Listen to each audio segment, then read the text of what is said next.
Olunaku olwaleero Private Wilson Sabit Aziikidwa ku bijja by'abajjajjaabe.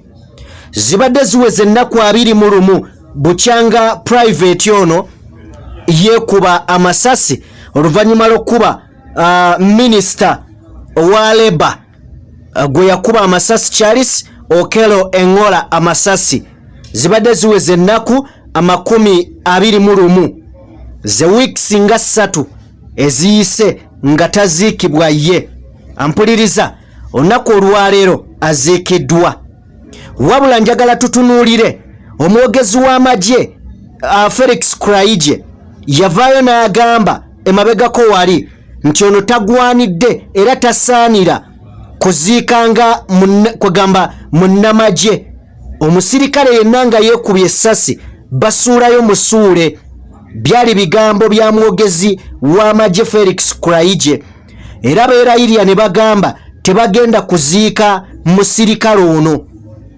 Wabula olunaku olwaleero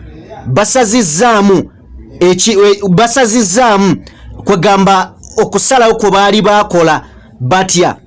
Olunaku olwaleero amagye gavuddeyo ne gaziika Sabit Wilson, era nga njagala kutegeezaako bamukubidde amasasi 3 mu bbanga ng'akabonero akamusiibula.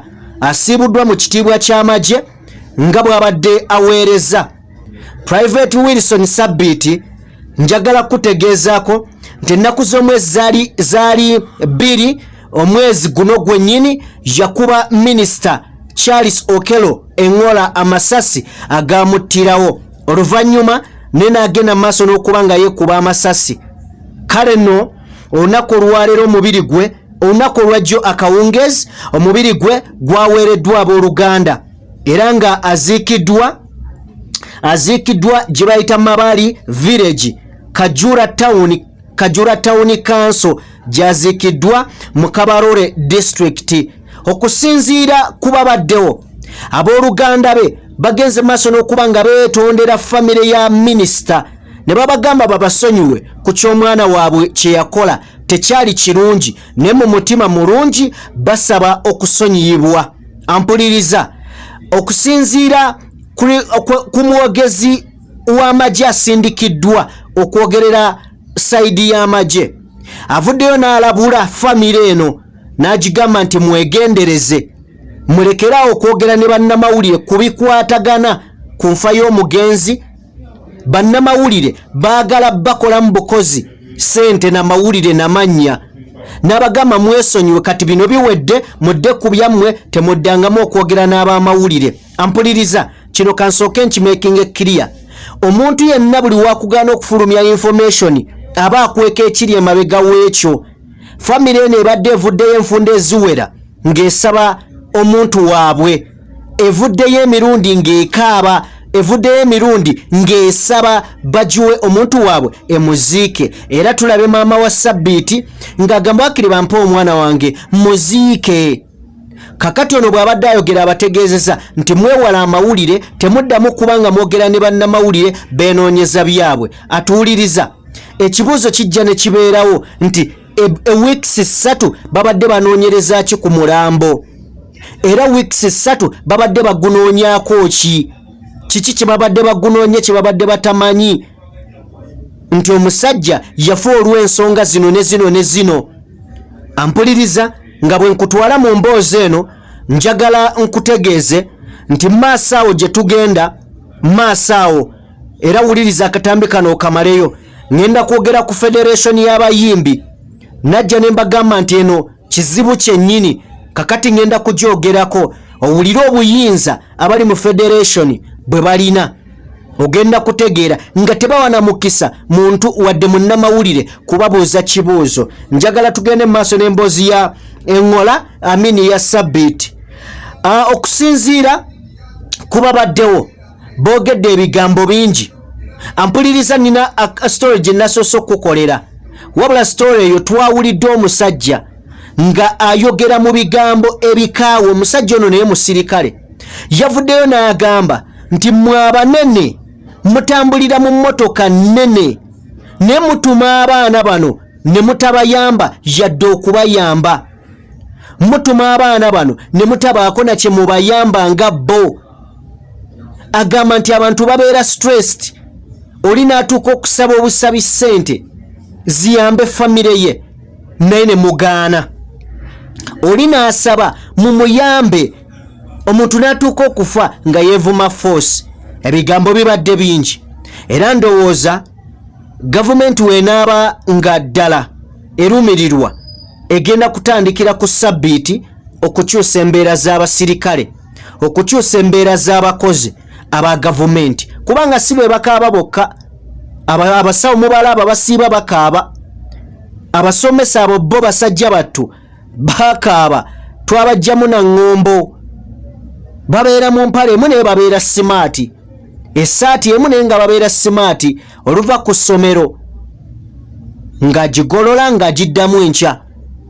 Kakati ebitongole nga bino bisaana okuweebwa, wabula nga njagala kutegeezaako famire ya Charles Engola yavaayo negamba nti bano bateekeddwa okugyetondera, ndowooza bakikoze beetonze. Kale nno tujja kusaba omubiri gw'omugenzi Mukama Katonda atakuumira mpeera bambi agulamuze kisa.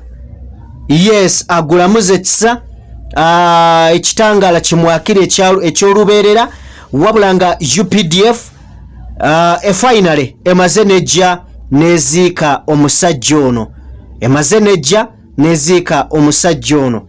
Kale njagala tuveewaawo nkutwaleko ko mu federation.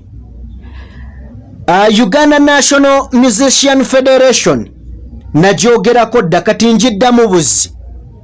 Nakutegeeza nti federation eno bizibu, federation eno kulya, era asinga omululu omungi yajja okulabisa, era ng'okulwanagana tekugenda koma.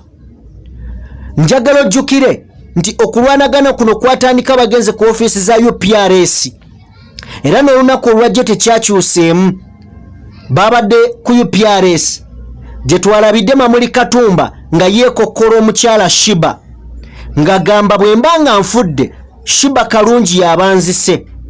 Olunaku olwayo mbadde ndabako interview emu nga babuuza Shiba about issue ya Mamuli Katumba. Agambye ebyo bintu saagala kubyogerako,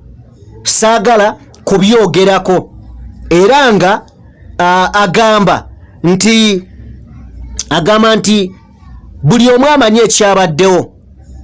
Abadde ayogera Eddie Kenzo najjayo message ng'alaga nti yakutte ne ku ssente ze ezize n'aziwa Mamuli Katumba n'azimusindikira via mobile money.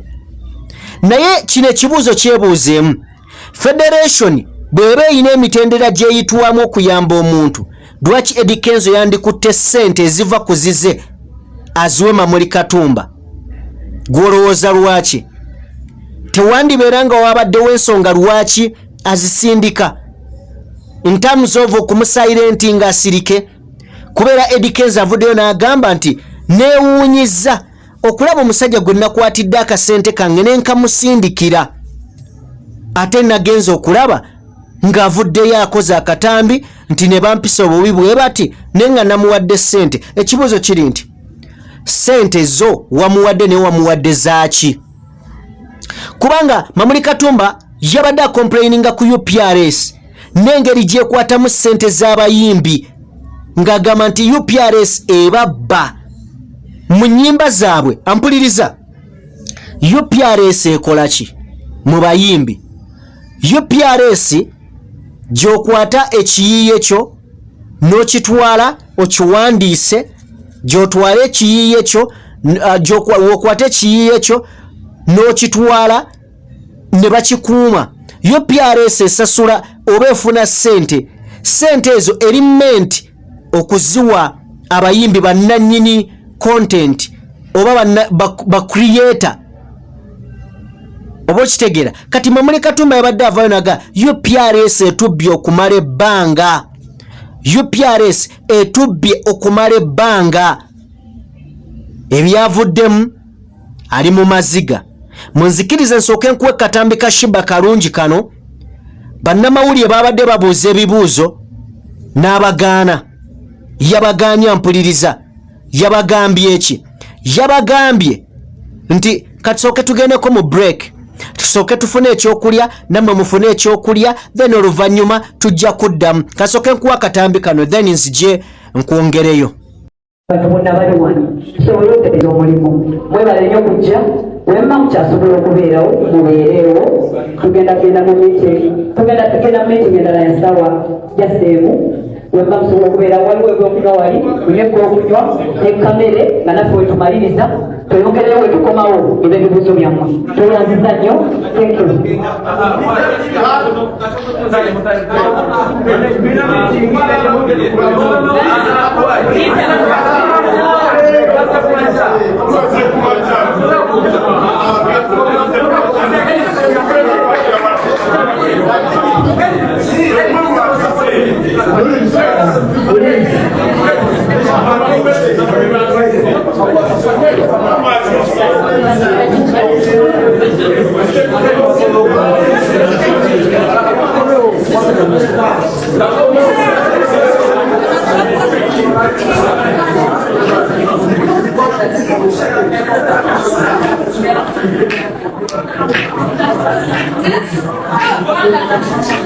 So bwekito bwe kyabadde